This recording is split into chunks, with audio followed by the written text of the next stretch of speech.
Well, today on Celebrating the Show Online, we are heading down to the cattle section of the show to meet with Robyn O'Leary, who is a long-time exhibitor and only 3 years ago now, in fact, was recognised at the Royal Melbourne Show Beef Cattle Hall of Fame for her contributions since 1987, bringing students to compete in the beef, carcass and sheep competitions. Robyn, welcome to the program. Where are you joining us from today? Finley, New South Wales.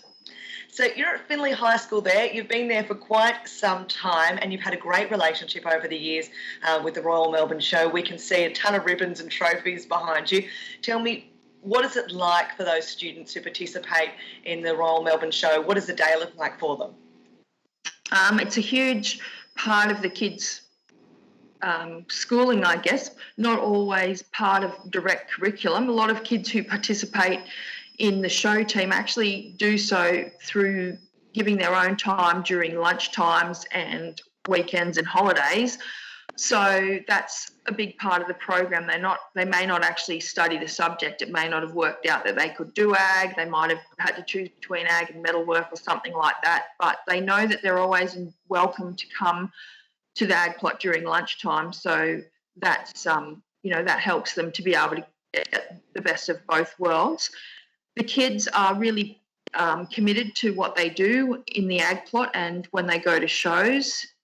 We're a well-oiled little machine when we go down there, so everyone knows what the program is. It's up early and ready to go into the showground.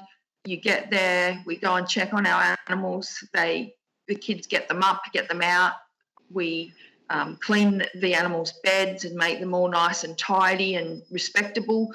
We get the feeds organised, the students bring their cattle back in and they have food and water, and we then organise to give them their morning bath and get them all nice and fresh, ready for the day ahead.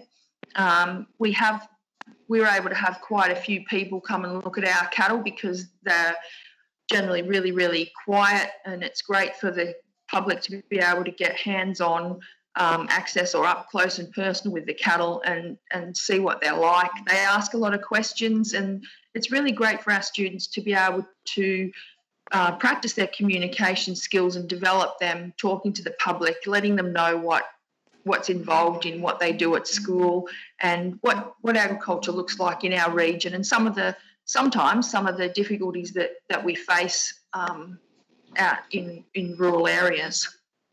You know, it's a testament to the program that you run down there, because I know you've had wonderful successes with students who are not from farms. You've had wonderful successes from students who are not even, originally part of the Australian farming fabric, that have gone on to win huge classes down at the Royal Melbourne Show.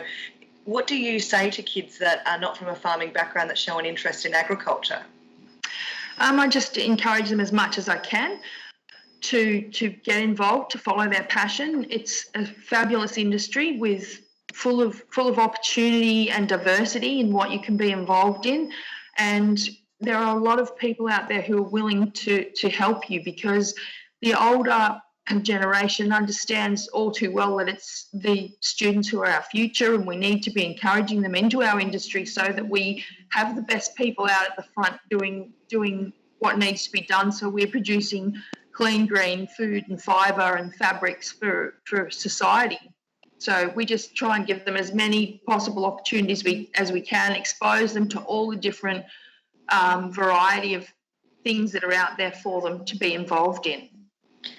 So, Robyn, for over 30 years, in some way, shape or form, Finley High School's been represented down at the Royal Melbourne Show, competing, assisting other breeders and exhibitors.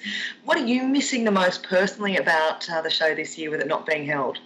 Well, it's really like a family feel down there when you're at the showground. So you meet or you catch up with exhibitors that you only see maybe once a year when you're down at the show, or you might see them at other little shows as well. But it gives you a great opportunity to catch up, especially with other teachers from other areas. So you're able to see what they're doing, find out not just about their cattle or sheep programs, but what other things they might be involved in that could lead to an exciting opportunity for you to take back to your own school.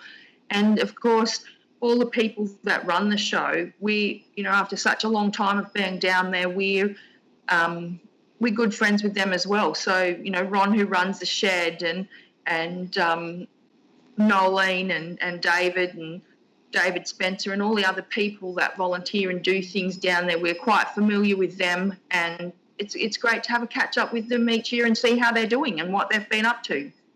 Now, I wanted to ask you a bit of a personal question. How did you end up in the showing world? Well, I think I inherited that a bit from my my dad and my mum's dad. They were both, my grandfather's passed away, but my dad's still thankfully with us, and they were very passionate people about livestock, and I love livestock, and Dad was a very successful exhibitor at Sydney Royal Show, and when I came here, it was great to be able to get organised and get into the cattle. We were only doing carcass animals for quite some time, but then I had 75 kids in Year 10 agriculture one year, and 5 of those students were students that were less able than others. So I had to try and think outside the square as to what I was going to be able to do, and that really brought about the Finley High School Shorthorn stud. So we got into shorthorns, thankfully, to a very great local farmer who always provided us with steers, but he then was happy to provide us with a heifer, and she was the foundation of our shorthorn stud. So that gives us another avenue to look at with, with livestock and what we do. But yeah, my dad was my big influence, and he has been fantastic for me. When I first started out, I'd often ring up needing advice and what do we do and what should we do and how should we do this, and Dad was always a great listener and had ideas and answers for me as to what I needed to do, or how I needed to respond to get the outcome I needed. You would have been running around as a little one, I imagine, at a royal show helping our dad as he was showing his cattle back in the day. You're a testament to the passionate and dedicated agriculture teachers that are out there. I wonder if I can ask our viewers below in the comments, tag in a great agriculture teacher that you had at your school.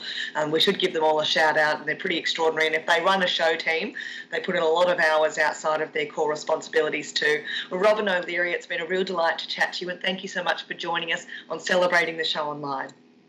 Thanks very much for having me. It's been awesome.